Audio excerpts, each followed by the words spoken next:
Hi, this is Laurice West from lauriceweststudios.com, the creator of the Artful Voice, a method to help you sing and speak with ease and to find your unique voice. So we're going to talk about diaphragmatic breathing today. There's some myths around it, and I'd like to give you some more clarity about it. So first of all, what is the diaphragm? It's a muscle that helps you breathe. You've probably heard as a singer or a speaker you have to do diaphragmatic breathing. The truth is, you can't breathe without your diaphragm. You're always doing diaphragmatic breathing. It's a muscle that you can find at the base of your ribs. The ribs are protecting the lungs, of course. And the way it works is that it's like a spring. And when it contracts, it creates a vacuum pulling the lungs down and forcing the air into the lungs. And when it relaxes, the air goes out of the lungs. And the problem is that most people are thinking, well, I got to do diaphragmatic breathing, and they're really grabbing and pushing. And that's a really advanced vocal technique, and my guess is that you're probably misapplying it. Most people are. They're really forcing a lot of air, and what happens is it makes the air go like this through the trachea. It's a very small pipe, windpipe, and the larynx and the vocal cords are near the top of that.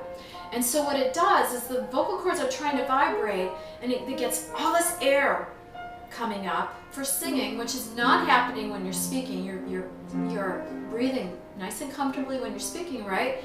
Singing is looser than speaking, so you need to be just as relaxed, at least as a beginner, until we get a really great tone and we get everything in balance.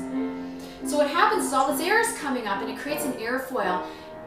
The cords actually parachute up. It's like there's an airfoil underneath, which is what lifts airplane wings.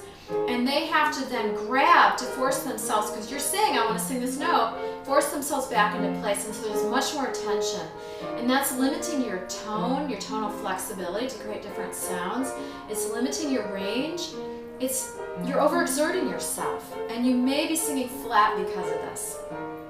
So what I want you to do, unlike Mariah Carey's song, which is I Can't Let Go, I want you to let go of this. And I also don't want you to be forcing your air. Not that Miles forced his air, that's not what I'm trying to say, but musicians, trumpeters have to have a lot more air pressure. And again, this is an advanced technique. I want you to wait until you get a really great sound and a lot of flexibility. If you listen to my music at lauricewest.bandcamp.com, you'll hear a lot of flexibility there, a lot of range, and that's because I'm exhaling so easily. I want you just to sigh into, just like when you're talking, sigh into your notes. Very easy, no air pressure. You'll save a lot of extra belly work, and your tone will start improving almost immediately. Call me if you want some specific work with what's going on with you. I also have a Sing with Ease workshop August 15th in Durham. And sing with your heart. I look forward to hearing from you. Leave your comments. Take great care.